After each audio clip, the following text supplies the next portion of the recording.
Assalamualaikum warahmatullahi wabarakatuh. Balik lagi bersama saya Akbar CK. Trio RRT Roy Suryo, Rismontiva, DKK bakalan nggak tidur nyenyak setelah dapat bocoran dari ahli yang asli, bukan ahli gadungan ya, Joshua Sinambela, terkait status laporan Pak Jokowi di Polda Metro Jaya soal pencemaran nama baik. Nah, ini langsung dari Joshua Sinambela, dilansir dari postingan laman Facebooknya. Setengah tugas saya di kasus ijazah ini sudah selesai. Tinggal perlu bersabar menunggu pengumuman tersangka dan persidangan saja ke depan. Baru saja menyelesaikan 50-an pertanyaan BAP ahli, 20-an pertanyaan tambahan teknis untuk membantah analisis abal-abal para peneliti gadungan trio RRT maksudnya ya. Ada satu pertanyaan yang panjangnya hampir 2 halaman penuh terkait rangkuman buku sampah berisi clipping dan narasi-narasi nggak ilmiah sama sekali, kata Joshua Sinambela. Ini maksudnya buku yang dibuat oleh trio RRT yang berjudulnya Jokowi is White Paper itu teman-teman ya. Para akademisi dan ahli digital forensik benaran bakal pada ketawa baca bukunya. Tidak hanya Joshua Sinambela, tetapi ada 5 ahli digital forensik yang dilibatkan dalam kasus ini dan dimintai keterangan sebagai ahli, 2 dari akademisi dan 3 dari praktisi. Jadi sudah tahulah bakal bagaimana nasibnya para peneliti gadungan itu. Semoga segera ada yang pakai baju oranye dan jadi hot topic di media dalam waktu dekat. Kita aminkan teman-teman ya. Selain itu ada juga si Tipa yang merasa sok tahu soal pendidikan Wapres Gibran, malah diskakmat oleh Lina Lim dan juga nih kepala sekolah SMP di mana Wapres Gibran bersekolah. Sebelum kita ke videonya, jangan lupa like, subscribe, dan share. Tanpa berlama-lama lagi, langsung aja kita saksikan videonya berikut ini. Secara naratif, karena kami juga sampai dengan hari ini semua, saya kira seluruh rakyat Indonesia itu belum pernah melihat sertifikat kelulusan dia dari Orchid Park Secondary School ya. Dan supaya rakyat semua tahu bahwa Orchid Park Secondary School itu adalah jenjang SMP jenjang ya, SMP ya, supaya tahu. UTS itu universitas negeri, public university lah. Salah satu yang terbaik di Australia. Jadi maksudnya nggak terdaftar di mana? Kalau mau ngecek apakah UTS terdaftar di pemerintahan gitu, ya tinggal tanya ke kedutaan besar Australia. Lagi pula aneh kalau ijazahnya dianggap bahwa UTS atau insert nih. Nah itu yang harus, karena Mas Gibran kan nggak pernah ke UTS-nya. Jadi untuk apa dibahas UTS-nya? Jadi kalaupun mau dibahas kan insert-nya. Insert itu college-nya, college pathway menuju UTS. Jadi supaya nggak rancu, karena ini omongan kan memang sudah sangat rancu ya. Orang membahas UTS. Bukan UTS-nya. Lebih baik kata-kata UTS itu dikesampingkan karena Mas Gibran nggak pernah ke UTS. Untuk lebih gampangnya mungkin kita sebut insert-nya kan? Ya, insert bukan universitas. Kan udah jelas. Itu berbeda ya, UTS sama insert. Insert itu milik UTS. Makanya branding mereka awalnya itu kan UTS insert, tapi bukan UTS. Insert milik UTS gitu. Padahal itu Tipa mau ngibul udah dipatahkan langsung oleh ahlinya Ibu Ina Lim ya. Kalau memang digital forensik ya, kalau memang mereka menyatakan dirinya ahli digital forensik, ada SOP-nya, ada prosedurnya, dan itu sangat ketat ya. Apa sih yang bisa diforensik oleh ahli digital forensik? Itu hanya objek-objek digital. Tidak perlu objek atau barang analognya. Nggak boleh ya, analog saja. Misalnya seperti ijazah atau kertas uang kertas misalnya gitu ya. Itu nggak mungkin dianalisa dengan digital forensik ya. Jadi digital forensik itu hanya bisa memeriksa bukti-bukti digital, dokumen digital, atau bukti elektronik yang ada media digitalnya. Nah itulah yang bisa tapi diperiksa. Setelah dianalisa, diteliti, tetap tidak bisa dibuktikan. Itu asumsi dong. Itu asumsi, itu tetap jelas asumsi.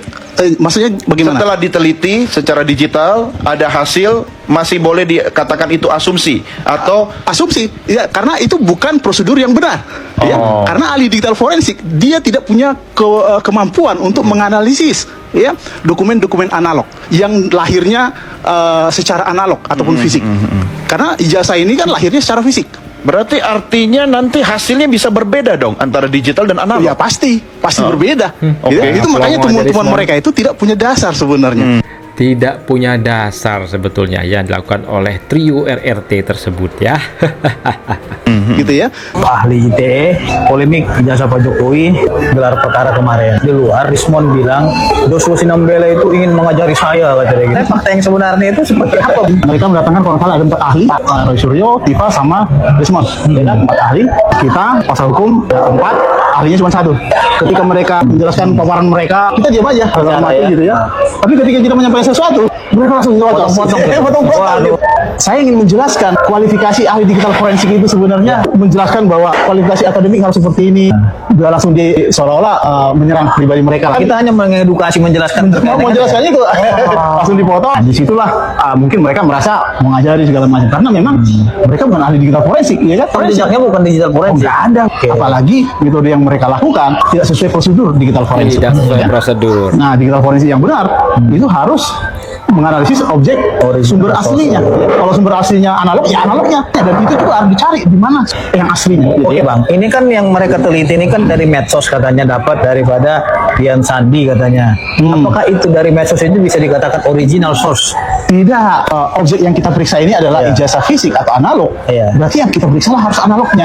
analognya. Bukan foto analognya yang difoto. Iya. Jadi ketika mereka melakukan analisis terhadap foto-foto ini, itu pasti bias. Ya mereka kan analisis itu garis merah misalnya, nggak nemu misalnya. Nah itu bisa terjadi karena mungkin pada saat difoto pencahayaannya berbeda, kameranya juga berbeda, kualitasnya juga berbeda. Itu makanya untuk memeriksa itu paling valid analognya. Mereka nggak bisa menemukan katakanlah lintasan merah itu, padahal aslinya itu kelihatan. Bahkan di hasil scan-nya itu kelihatan. Jadi mereka membuat asumsi seolah-olah ini tempelan. Mereka nggak bisa menemukan lintasan merah itu. Nah besok paginya dia memang konferensi pers menunjukkan ijazah Bradford University itu kan waktu itu. Nah sekarang di tahun 2 tahun kemudian di tahun 2025 justru dengan pengumpulan data-data yang dilakukan oleh para netizen ini malah tambah janggal lagi. Jadi sekarang yang janggal bukan hanya MDIS, tetapi sekarang turun lagi ke SMA-nya, turun lagi ke SMP-nya. Sampai saya juga membuat pernyataan saya di Twitter tadi pagi, jangan-jangan Gibran ini cuma lulus SD, karena kita juga belum pernah lihat ini kan ijazah SMP-nya juga belum pernah kita lihat gitu.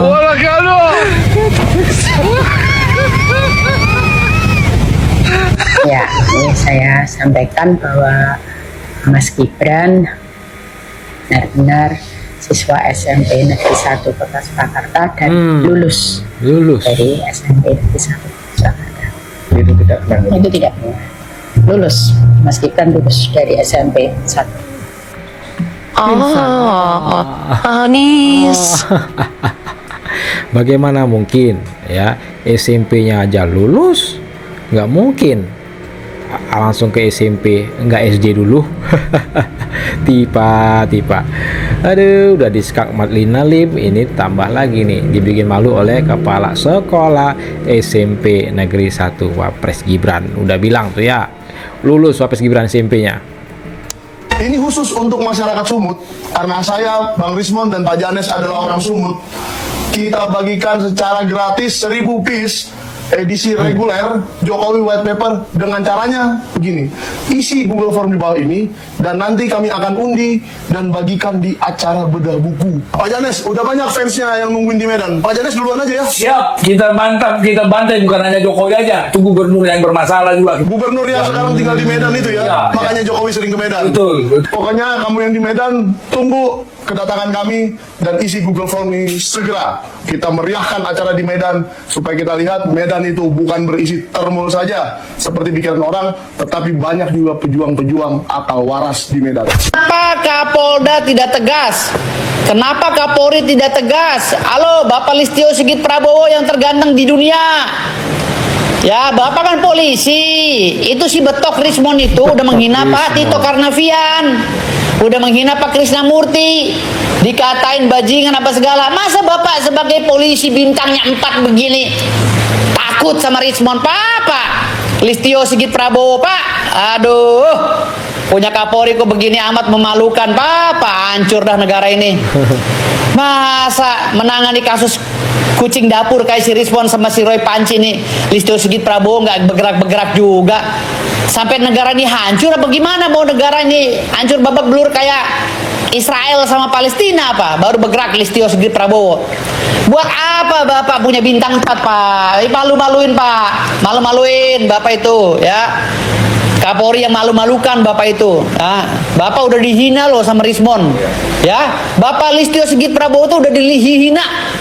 Lebih hina daripada manusia biasa loh Bapak. Dihina oleh si Rismon Sianipar. Kami ini sebagai masyarakat yang pencinta Polri gregetan ngelihatnya. Hah? Bapak Listio Sigit Prabowo dengar ya, dengar Pak Listio, dengar kata saya. Bapak itu bukan udah nggak pantas jadi Kapolri, udah dihina sedina-dinanya Bapak oleh si Rismon sama si Roy Suryo. Apalagi Rismon Sianipar menghina Pak Tito Karnavian, menghina Pak Krisnamurti. Tapi Pak Listio Sigit Prabowo masih diam saja. Diri Bapak Pak Listio Sigit Prabowo udah terhina banget, Pak. Kami masyarakat ngelihatnya udah hina banget lihat Bapak. Seorang jenderal bintang 4, bintangnya ini nggak berguna, nggak berfungsi. Ya, karena ulah si Rismon dihina Bapak Rismon. Mudah-mudahan Bapak tahu malu ya setelah saya ngomong begini, tangkap Rismon dan Roy Suryo. Mudah-mudahan ya. Iya juga ya, udah sangat-sangat muak nih dengan tingkahnya trio RRT tersebut ya, terus-terusan bikin gaduh, fitnah sana fitnah sini, maki sana maki sini, hina sana hina sini. Semoga cepat jadi tersangka gelombang-gelombang tersebut dan dipenjara, kita aminkan, amin. Nah itu tadi video yang udah kita tampilkan, itulah sedikit informasi yang bisa saya sampaikan di video kita kali ini. Jangan lupa like, subscribe, dan share. Saya Akbar CK mohon undur diri. Assalamualaikum warahmatullahi wabarakatuh. Salam sehat selalu, bye bye.